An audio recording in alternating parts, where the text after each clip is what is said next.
सोना चोर, gold thief, airport security. Chandipur नाम के एक शहर में सेठ रामनाथ का एक सोने का बहुत बड़ा दुकान था। उसके दुकान में बहुत सारे गहने थे। उस शहर के सारे लोग वही आकर गहने खरीदते थे, क्योंकि सेठ रामनाथ जी बहुत ही नेक इंसान थे।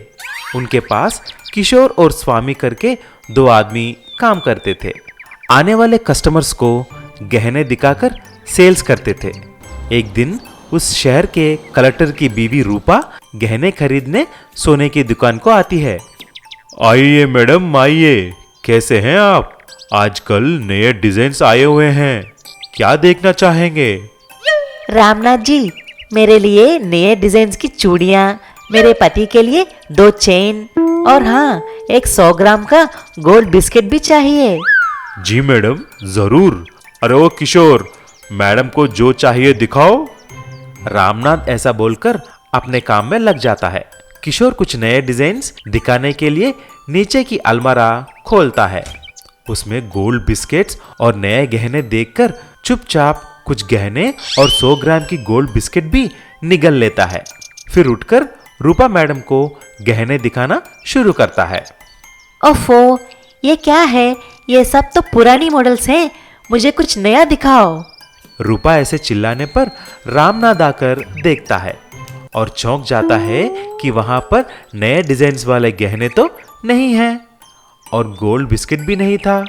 रामनाथ किसी पर शक नहीं कर सका, क्योंकि किशोर और स्वामी तो वफादार सेल्समैन थे। दूसरे दिन की सुबह किशोर आकर दुकान खोलता है। शॉप में कोई ना रहने की मौका देखकर वह कुछ और सोना जेवर निगल लेता है। जब सेठ आकर चेक करता है तो सारे सोना गायब हो जाता है। फिर तुरंत रामनाथ सेठ पुलिस को बुलाता है। सर, मेरे शॉप में सोना चोरी हो रहा है, अब जल्दी आकर देखिए। ऐसा कंप्लेंट करते ही पुलिस वहां पर आ जाता है। क्यों रे स्वामी और किशोर, सच बोल दो, नहीं तो मार मार कर हालत इतना बिगड़ जाएगा कि ठीक से खड़े भी नहीं रह सकोगे। तभी स्वामी ऐसा बोला, अरे सर, मैं तो अपने पत्नी और बेटे पर कसम खा के कहता हूं, मुझे कुछ नहीं मालूम है। फिर किशोर ने, अरे सर, मैं भगवान के ऊपर कसम खा के बोल रहा हूँ, मुझे भी कुछ नहीं पता सोना कैसे चोरी हुई है। फिर पुलिस दोनों की पूरी तलाशी लेकर कुछ न मिलने पर वहां से चले जाते हैं। तभी किशोर ने ऐसा बोला, सेठ जी, मैंने आपको कितना आदर किया है, बहुत मेहनत किया है, लेकिन आज आपने मुझ पर शक किया है, उससे मैं बहुत नाराज हूं। अब मुझे यहां पर काम नहीं करना है, मैं जा रहा हूं। ऐसा बोलकर तुरंत किशोर ने फ्लाइट पकड़कर शहर छोड़ने की आइडिया लगाता है। सीधा एयरपोर्ट जाकर एक टिकट खरीदकर दिल्ली चले जाने के लिए सोचता है। और जैसे ही वो सिक्योरिटी के पास जाता है तो मेटल डिटेक्टर की अलार्म बजती है। जब स्कैन करके देखते हैं तो उसके पेट में बहुत सारे गहने और गोल्ड बिस्किट दिखते हैं। तभी किशोर को सोने की चोरी करने के इल्जाम में 7 बरस के लिए जेल में डाल देते हैं। भूमिगत सोने का बस।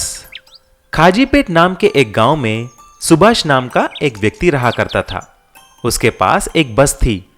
उस बस को तरह तरह के यात्राओं के लिए, शादियों के लिए लेके जाता था और उसी तरह अपने घर को चलाता था। एक दिन सुभाष की बेटी रूपा को देखने के लिए लड़के वाले आते हैं। सुभाष सबका स्वागत करता है।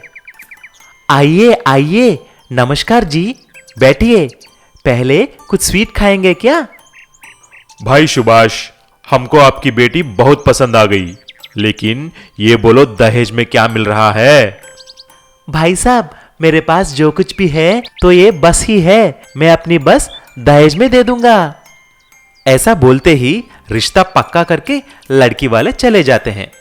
लेकिन उसी दिन रात को कुछ चोर आकर सुभाष का बस चोरी करके ले जाते हैं। अगली दिन सुबह जब सुभाष को यह बात पता चलता है, सर पकड़कर बैठ जाता है। और तभी चंपक सेठ वहां पर आता है और ऐसा बोलता है, क्या रे सुभाष, मैं तुम्हें ये बस देखकर ही उधार दिया रे, अब ये बस नहीं है तो मेरा कर्जा कैसे चुकाएगा? देख लो, मेरा पैसा वापस नहीं किया तो मैं तुम्हारा घर हड़प लूंगा और तुम्हारे गर्दन पकड़कर बाहर निकाल दूंगा। ऐसा मत करो चंपक सेठ, सारे गांव के सामने मेरा इज्जत मत निकालो। इज्जत होना है तो जाकर मर जाओ कहीं, लेकिन मेरा पैसा वापस कर दो बस। चंपक की बातें सुनकर दुखी होकर सुभाष एक नदी के किनारे चला जाता है। उस नदी में कूदकर अपने जान देने वाला ही था, इतने में नदी देवता प्रत्यक्ष हो जाती है और ऐसी बोलती है, अरे सुभाष, ये क्या है? खुदकुशी करना महापाप है बेटा। क्या करूं माता, मेरे पास इसके अलावा कुछ करने के लिए नहीं है। मेरा बस चोरी हो गया है और वो चंपक सेठ को पैसे नहीं दूंगा तो गांव में मेरा इज्जत नहीं रहेगा। चिंता मत करो बेटा, ये लो, मैं तुम्हें एक सोने का बस और कुछ सोने के सिक्के देती हूँ। तुम इससे तुम्हारी सारी संकट दूर कर सकते हो। ऐसा बोलकर देवता अदृश्य हो जाती है। सुभाष वह बस लेकर चला जाता है और उस बस को एक भूमिगत सुरंग बनाकर उसमें रख देता है ताकि कोई भी उस सोने के बस को ना देख सके। ठीक शादी वाला दिन भूमिगत सुरंग में से उस सोने के बस को निकालकर सभी लोगों को बिठाकर शादी के मंडप के लिए निकलता है।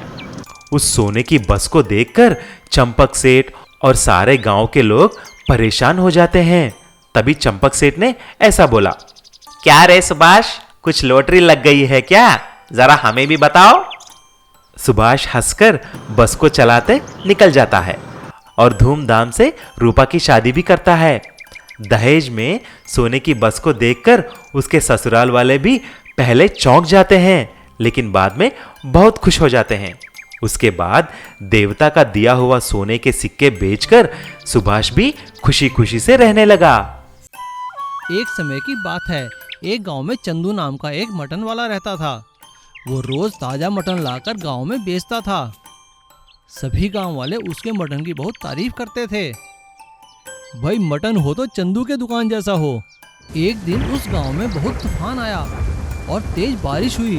पूरे गांव में बाढ़ आ गई और सब कुछ तहस नहस हो गया। गांव का बाजार निचले इलाके में होने के कारण पूरी तरह पानी में डूब गया।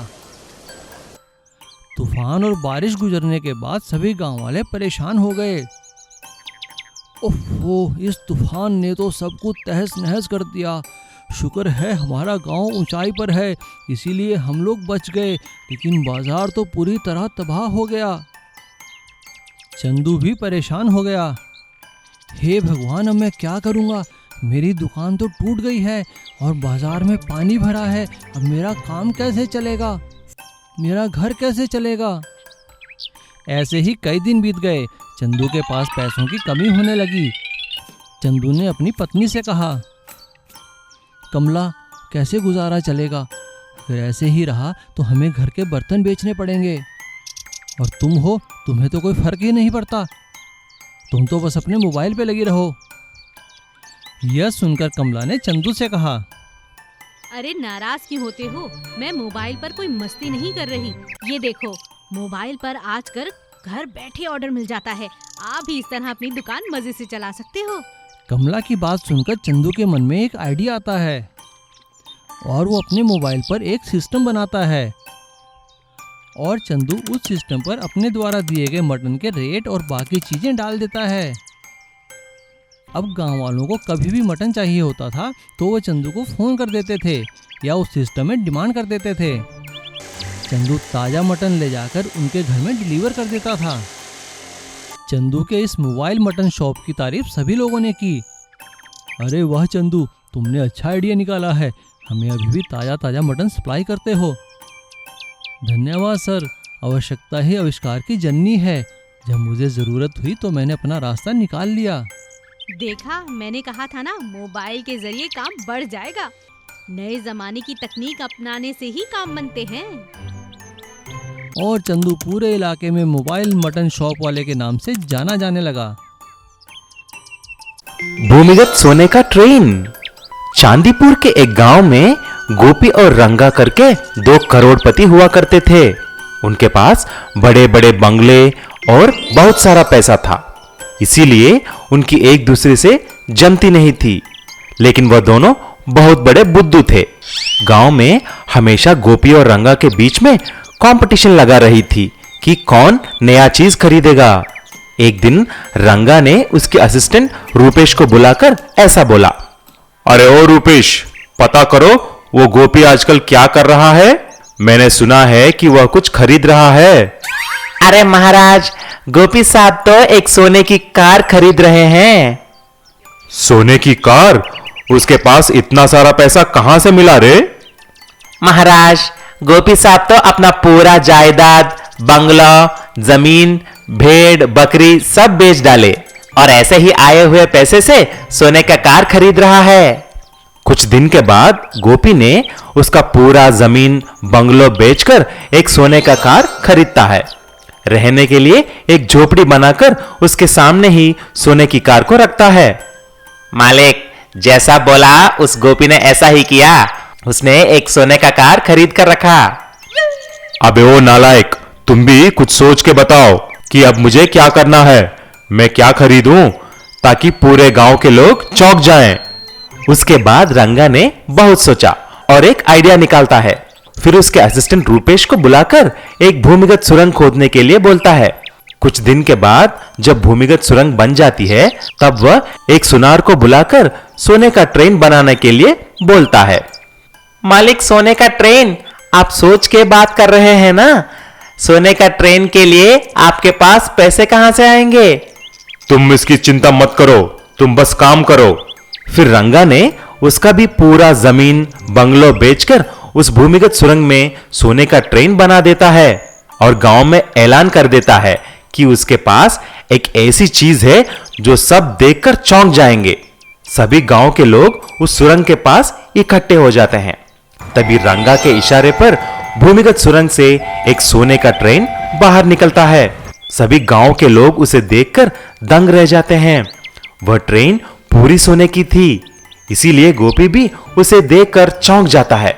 फिर गोपी रंगा के असिस्टेंट रूपेश को बुलाकर ऐसा बोला, अरे ओ रूपेश, तुम्हारा सेठ ने तो कमाल कर दिया रे, मुझे भी कुछ आइडिया दो ना। अरे मालिक, रंगा मालिक ने तो सोने का ट्रेन बना दिया, अब उससे भी अच्छा बोले तो डायमंड का एरोप्लेन बना दो, सब हैरान हो जाएंगे। ऐसा बोलकर वहां से चला जाता है, लेकिन मन ही मन में ऐसा सोचता है, इन बुद्धुओं को सबक सिखाना है। मैं गोपी के सोने का कार और रंगा के सोने का ट्रेन को चुरा कर दूसरा शहर भाग जाता हूं, उधर मैं आराम से जीऊंगा। ऐसा ही रूपेश ने एक रात को सोने की कार और ट्रेन को चुरा कर लेके जाता है। दोनों को बेचकर आराम से जीने लगा और यहां पर सब खोने के बाद रंगा और गोपी करोड़पति से भिखारी बन जाते हैं और सड़क पे भीख मांगने लगते हैं।